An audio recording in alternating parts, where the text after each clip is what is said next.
हैं, जो हमारे घर वाले हैं, जो हमारे फैमिली मेंबर्स हैं, जी बिल्कुल। उनको बहुत बहुत प्यार और धन्यवाद और अस्सलाम वालेकुम। और अहमद, जो मैं आज कहानी सुनाने जा रहा हूँ, ये एक ऐसे घर की कहानी है कि जो घर घंटी वाले घर के नाम से मशहूर हो गया। घंटी वाले घर के नाम से मशहूर। कैसा नाम है ना, घंटी वाला घर। घंटी वाला घर। हाँ, ये एक ऐसा घर है जो घंटी वाले घर के नाम से मशहूर हुआ कुछ यूं कि एक फैमिली है जिसमें 2 अदद मियाँ बीवी हैं, ज़ईफ है। हाँ। इनके 2 अदद बेटे हैं और उन बेटों की बीवियां, यानी इनकी बहू। टोटल घर में ये लोग हो गए 6 मेंबर। 6 मेंबर। तो ये 6 लोग रहते हैं। हाँ। घर बनाया हुआ बड़े मियाँ ने अपनी मेहनत से। एक पोर्शन ऊपर, एक पोर्शन, 2 पोर्शन का घर बनाया हुआ है। सारी जिंदगी मेहनत मजदूरी की उनके बाप ने और वो घर बनाया। अब जब घर बनाया, हाँ। तो जाहिर उम्र का एक हिस्सा ऐसा भी होता है कि जिसको ज़हाफत कहते हैं, जिसको बुजुर्गी कहते हैं, जिसको बुढ़ापा कहते हैं। आय हाय। जब बुढ़ापे में वालिदैन गए तो उन बच्चों की जो जिम्मेदारी थी कि अपने बाप की केयर करते, अपने माँ की केयर करते। कहाँ जा रहे हैं हम लोग, मेरी तो समझ से बाहर है अहमद। कि उन औलादों से जो उम्मीदें थी वो बिल्कुल उससे बरअक्स निकले। कि बाप अगर बीमार है तो एक वक्त कोई बच्चा उनसे पूछने नहीं जा रहा कि अब्बा तुम्हें किसी चीज की जरूरत तो नहीं है, अब्बा तुम इतने खांस रहे हो, तुम दवाई क्यों नहीं लाए। दोनों में से किसी बेटे ने उस बाप की केयर नहीं की और उस बाप ने अपनी जिंदगी में वो जो मकान बनाया था अपनी बीवी के नाम कर दिया। हाँ, जब औलाद ही नाफरमान निकली तो बिल्कुल मकान कर दिया बीवी के नाम। बिल्कुल, उसने अपनी जिंदगी में वो मकान अपनी बीवी के नाम किया और उसने बिस्तर पे पड़े पड़े दम तोड़ा। बजाय इसके कि बच्चे उसको हॉस्पिटलाइज कराते, उसका इलाज कराते, लेकिन ऐसा कुछ ना हो सका और वो बाप उनका मर गया। अब जब बाप मर गया तो माँ आधी तो वैसे ही मर गई। अब ये जो 2 बच्चे हैं, इनके जहन में क्या चल रहा है कि किसी भी तरीके से माँ का भी इंतकाल हो और फिर हम ये मकान बेचें। हम ये मकान बेचें, इसके फिर हिस्से करें, हिस्से करने के बाद फिर अपना अपना हिस्सा लेके हम कुछ भी करें, लेकिन ये मकान बेचें। और वो माँ के नाम है, माँ मरेगी तो मिलेगा। माँ के नाम है। अब ये माँ की लालच में खिदमत कर रहे हैं, उस लालच में कि मकान तो माँ के नाम है, तो माँ है। माँ ने अपना रवैया दोनों बच्चों के साथ एक जैसा रखा हुआ है और उनको समझाती है कि बेटा, तुमने अपने बाप की जिंदगी में देखा होगा कि उसने अपनी मेहनत से ये मकान बनाया है, और अगर तुम ये समझते हो कि ये बाप की चीज बेच दी जाए तो देखो, मैं अगर मर भी जाऊं तो ये मकान बेचना नहीं, ये तुम्हारे बाप की निशानी है। बच्चों ने उसको यकीन दिलाया, हाँ अम्मा, कोई ऐसी बात नहीं है, हम कैसे बेच देंगे, हमारे बाप की मेहनतों से बनी हुई चीज है। ये माँ के सामने उन दोनों बच्चों ने हामी भरी है। अब जब बच्चे अपने अपने कमरों में गए हैं तो जो बीवियां हैं वो बच्चों से कहती हैं कि ये क्या, तुमने अपनी माँ से वादा किया है कि मकान नहीं बेचोगे। वो कहता है, अरे मैंने माँ के सामने वादा किया है, छोड़ दो, अभी तो वो जिंदा है ना, उनके सामने तो हमें ये सब कहना पड़ेगा। यही बात दूसरे कमरे में दूसरे भाई से उसकी बीवी कह रही है, क्या ये मकान नहीं बिकेगा। वो कहता, क्यों नहीं बिकेगा। तो कहती, कब बिकेगा। वो कहता, रुक जाओ, माँ को जाने में दिन ही कितने हैं, थोड़े दिन की मेहमान है, माँ ने मर जाना है, और जब माँ मर जाएगी हम ये मकान बेच देंगे, तुम इत्मीनान रखो। ये दोनों भाइयों की आपस में अपने अपने कमरे में बात हो रही है और माँ बीमारी की हालत में बिस्तर पे लेटी हुई है। अब कोई 1 दिन छोड़ के, 2 दिन छोड़ के, चल भाई आज तेरी बारी है, हाँ अम्मा को दवाई दिलाने जा। बोला, नहीं यार, मैं कल लेके आया था, आज तू जा।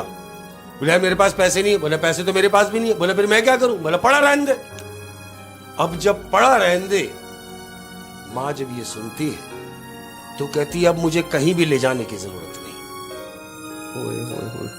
मुझे कहीं ले जाने की जरूरत नहीं, मेरा कोई इलाज कराने की जरूरत नहीं, तुम अगर लेके भी जाओगे तो मैं अब नहीं जाऊंगी। मेरा दम इसी घर में निकलेगा जो मेरे सर के ताज ने बनाया था, मैं यहीं दम तोड़ूंगी, मैं तुम्हारे साथ कहीं नहीं जाऊंगी। ये कहते, माँ ये बात ना करो। कहती, नहीं, मैंने कहीं नहीं जाना। दोनों भाई एक दूसरे को देखते हैं, कहते हैं, अम्मा फिर क्या करें। कहती बस मुझे किसी कोने में डाल दो। बजाय इसके कि मां को समझाते, उन दोनों खबीसों ने मां को उठाया है और कमरे के बराबर में एक छोटी सी खोली थी, उस खोली में मां का बिस्तरा डाल दिया जमीन पे और मां को बोला है कि तुम यहां लेट जाओ, बस तुम यहां आराम करो, डॉक्टर हम यहीं ले आएंगे। मां मना कर रही है कि नहीं, मैंने मना किया कि मुझे अब डॉक्टर की जरूरत नहीं, मुझे नहीं किसी डॉक्टर की जरूरत, बस मुझे यहां पड़ा रहने दो। मां को वहां लिटाल दिया है अहमद। अब जब मां को लिटाल दिया है तो मां अगर रात को प्यास लगी है, ज़ईफ औरत है, उठ नहीं सकती, चीखें मार रही है, आवाजें मार रही है, बच्चे अपने अपने कमरों में, वो मां गिड़गिड़ाती हुई रात को सो जाती है प्यासी, क्योंकि उठ नहीं सकती, फ्रिज तक जा नहीं सकती, सो जाती है। जब सुबह होती है दूसरा दिन तो एक बेटा काम पे जाने से पहले, अम्मा मैं जा रहा हूं, कहती है बेटा मुझे रात को इतनी प्यास लगी, मैंने इतनी आवाज लगाई, कोई भी नहीं आया। कहता अम्मा हमें तो आवाज नहीं आई। वो अपने दूसरे भाई को भी बुलवाता है, दोनों भाई जमा होते हैं, दोनों भाइयों की बीवियां जमा होती हैं। अब ये चारों मिलकर बात करते हैं, अरे भाई अम्मा की आवाज नहीं आती तो क्या करें।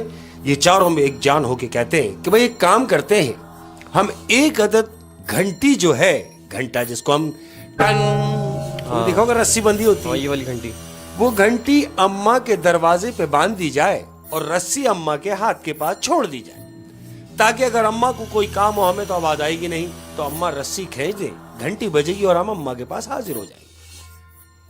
कहते हाँ ये सही है। घंटी लटका दी गई, रस्सी अम्मा के हाथ के पास डाल दी गई। ये दोनों बच्चे काम पे चले गए। अब उन दोनों बच्चों की बीवियां घर में हैं, अपने अपने कमरों में हैं।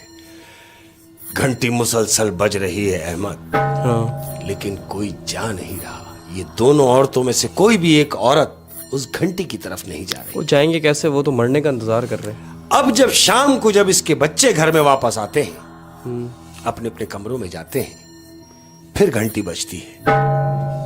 बच्चे ने आवाज सुनी, बीवी से कहा कि तुम्हें कुछ आवाज आई? कहती है नहीं। कह रहा अरे भाई अम्मा को जरूरत है, शायद अम्मा ने घंटी बजाई है। ये भाग के अम्मा की तरफ जाता है, हाँ अम्मा तुमने घंटी बजाई? इशारे से पूछता है। कहती है हाँ। वो इशारे से कहती है मुझे प्यास लगी। वो जाके अम्मा को पानी आने पिलाता, वापस अपने कमरे में गया। रात हुई अहमद। अब जब रात हुई है तो घंटी मुसलसल बज रही है, बच्चे भी सुन रहे हैं, उनकी बीवियां भी सुन रही हैं, लेकिन कोई उठ के नहीं जा रहा है हमारा। वो रात गुजरी और सुबह हुई तो क्या देखते हैं, मां का भी इंतकाल हो गया। सुबह मां की डेथ हो गई है। अब इन्होंने दोनों बच्चों ने देखा कि मां तो मर गई। हाँ। बज़ाहिर अंदर से तो खुश हैं, लेकिन दोनों एक दूसरे को ये साबित करना चाह रहे हैं भाई कि यार मुझे बड़ा दुख है मां के मरने का। दोनों एक दूसरे को ये समझा रहे हैं कि यार मां चली गई। वो कह रहा है देख यार मां चली गई। मां रात को पानी मांगते मांगते मर गई अहमद, और किसी ने पानी ना दिया। मां मर गई। कब्रिस्तान से वापस आए हैं, अभी मां को दफना के आए हैं अहमद। रात हुई है। बड़ा भाई छोटे भाई को अपने कमरे में बुलाता है। दोनों भाई बैठे, कहता हाँ भाई अब क्या करना है? तो छोटा वाला कहता है भाई मुझे बताओ क्या करना है? कहता है देखो अभी मकान बेचने में जल्दी नहीं करना। उसकी वजह यह है कि अभी लोग क्या कहेंगे। हम मकान बेचेंगे जरूर, मगर थोड़ा सा रुक के। ये दोनों भाइयों की आपस में बात हो रही है। यही बात होने के दौरान दिन गुजरे अहमद। 3 दिन गुजर गए। अब 3 दिन गुजरे हैं। क्या होता है कि ये दोनों भाई अपने अपने कमरे में हैं और रात का टाइम है। घंटी बजी है अहमद। अब जब घंटी बजी है तो इसकी बीवी को आवाज आई है, इनमें से एक की, जिसका कमरा बराबर में था। हाँ। वो बीवी अपने शौहर से कहती है सुनो सुनो, तुमने कुछ सुना? कहती क्या? अरे मैं कह रही हूं तुमने कुछ सुना? कहता नहीं। कहती मैंने घंटी की आवाज सुनी है। तो शौहर बीवी से कह रहा तुम्हारा दिमाग खराब हो गया, घंटी की आवाज कैसे होगी? अरे जब कमरे में कोई नहीं है, मां मर चुकी है, दफनाया हमने खुद है, फिर घंटी कैसे बजेगी? हाँ। तुम्हारा वहम है, सो जाओ। वो भी यही सोच रही कि हो सकता है मेरा वहम हो। सो गए अहमद, सो गए। दूसरा दिन हुआ। अब जब दूसरा दिन हुआ, हस्ब दस्तूर रात का टाइम है, ये दोनों मियां बीवी खाना वाने का फारिग होने के बाद ये दोनों बैठे हुए हैं, दोनों अपनी मामूल की बातें कर रहे हैं। अब जब बातें कर रहे हैं, फिर घंटी बजी अहमद। दूसरे दिन रात को भी घंटी बजी। अब जब घंटी बजी तो मियां ने भी सुनी और बीवी ने भी सुनी, और इन दोनों ने सुन के एक दूसरे को देखा। तुमने कुछ सुना? कहती हाँ, मैंने तुमसे कल भी कहा था कि घंटी की आवाज आ रही है। कहता तुमने सही कहा था, घंटी की आवाज तो मुझे भी आई है। कहती क्या करें? ये दोनों उठते हैं और दौड़ते हुए बड़े भाई के कमरे की तरफ जाते हैं और जाके दरवाजा बजाते हैं। बड़ा भाई कमरे से बाहर निकलता है। कहता क्या हुआ? कहता भाई मैंने देखा, हमने सुना, हम दोनों ने सुना कि घंटी की आवाज आई है जो घंटी अम्मा बजाती थी। बड़ा भाई बोलता है तुम्हारा दिमाग खराब हो गया है, तुमने कोई ख्वाब देखा है, जाओ अपने कमरे में जाके सो जाओ, ऐसा कुछ भी नहीं है। दरवाजा बंद, कड़िच अंदर से दरवाजा बंद करके चला दो। अब क्या होता है अहमद, ये दोनों डरते डरते अपने कमरे में आ जाते हैं। हाँ। बड़ी मुश्किल से रात गुजरती है। नेक्स्ट डे हस्ब दस्तूर रात का टाइम, फिर घंटी की आवाज। अब जब घंटी की आवाज आती है उसकी बीवी को, तो शौहर सो रहा है, वो अपने मियां को उठाती है, उठिए। कहता क्या हुआ? कहता उठिए, घंटी मुसलसल बज रही है। ये भी उठता है, कहता हाँ घंटी बज रही है। दोनों उठते हैं, दोनों एक दूसरे को देखते हैं कि क्या करना है। कहती उठिए, चल के देखिए कोई हमारे साथ शरारत तो नहीं कर रहा, कहीं ऐसा तो नहीं कि तुम्हारे भाई ने ये गेम किया हो कि हमें यहां घर से निकाल दिया जाए। वो कहता छोड़ो ऐसी बातें ना करो, चलो मेरे साथ, हम चल के देखते हैं। अम्मी के कमरे में जा रहे हैं। अम्मी के कमरे की तरफ जा रहे हैं और घंटी की आवाज मुसलसल बज रही है, टन टन टन, और ये कमरे की तरफ जा रहे हैं। अब जब कमरा खोलते हैं अहमद, तो जानते हो क्या देखते हैं?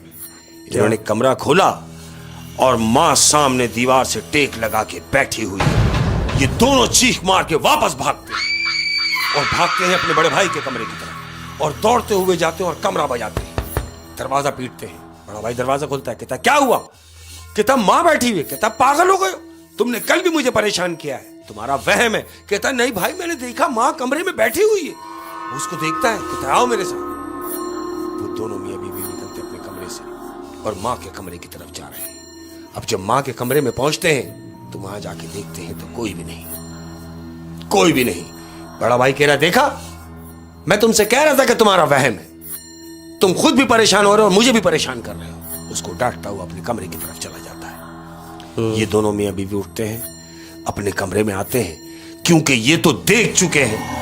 ये कहते हैं अब हमें क्या करना चाहिए? बीवी कहती है मैं तो यहां नहीं रहूंगी, मैं यहां कतई नहीं रहूंगी। क्यों? कि मैंने तुम्हारी मां को देख लिया है।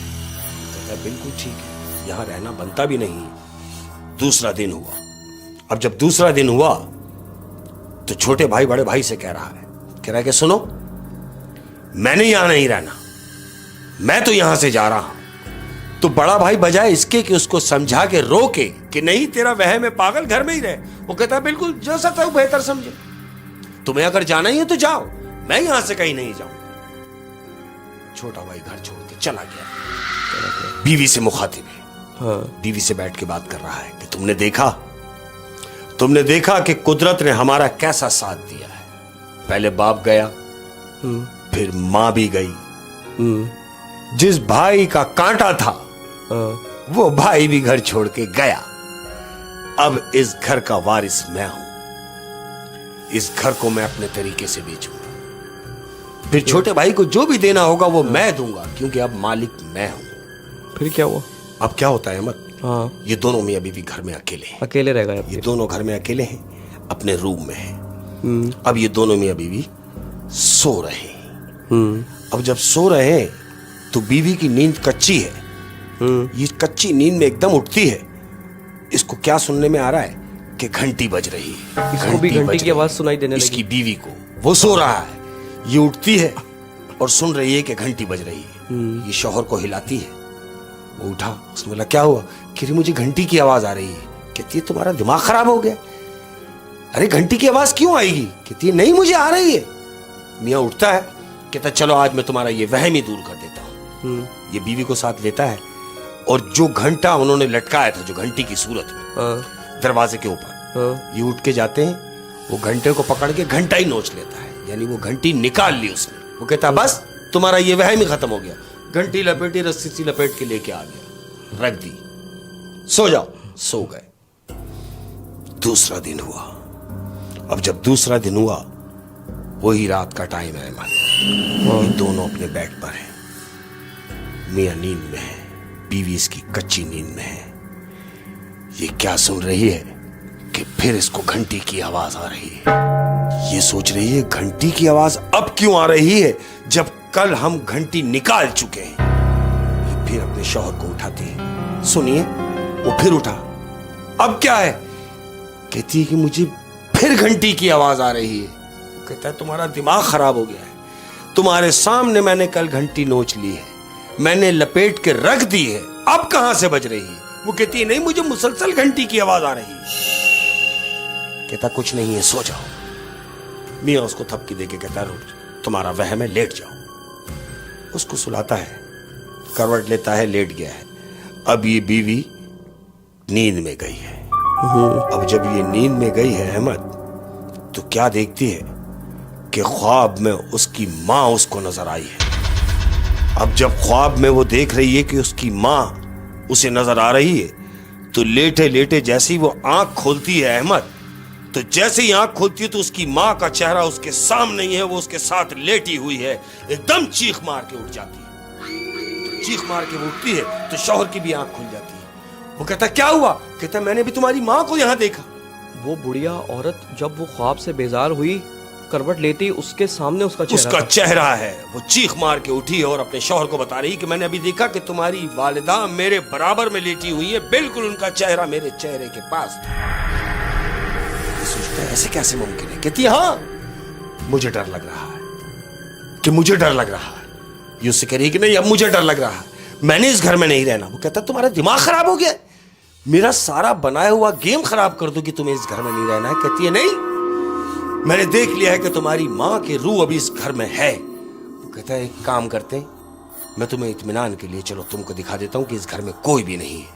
उसका हाथ पकड़ता है, जिस खोली में मां को इन्होंने छोड़ा हुआ था उस खोली की तरफ लेके जा रहा है और कहता है आओ आगे देखो कि कोई भी नहीं। वो जैसे ही दरवाजा खोलता है और जब दरवाजा खोल के देखता है अहमद, तो वही बूढ़ी मां दीवार से टेक लगा के बैठी हुई है। उसकी बीवी चीख मार के अपने शौहर के पीछे छुप जाती है। वो कहती देखा, मैं तुमसे कह रही थी कि तुम्हारी मां है।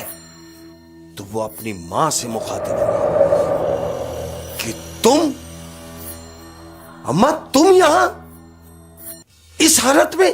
तुम्हें तो अपने हाथों से दफना क्या है? बिल्कुल, वो यही कह रहा है कि हम तो तुम्हें खुद कब्रिस्तान छोड़ के आए हैं, तुम यहां क्या कर रही हो? तो जानते हो मां क्या कहती है? मां कहती है कि जब तक मैं तुम्हें यह बता ना दूं और तुमसे यह कह ना दूं कि जो मेरा फर्ज बनता था मैं वो करके जाऊं, हमने वालिदैन होने का हक भरपूर तरीके से अदा किया, लेकिन तुमने औलाद होने का सिला नहीं दिया, तुमने औलाद होने का सबूत नहीं दिया।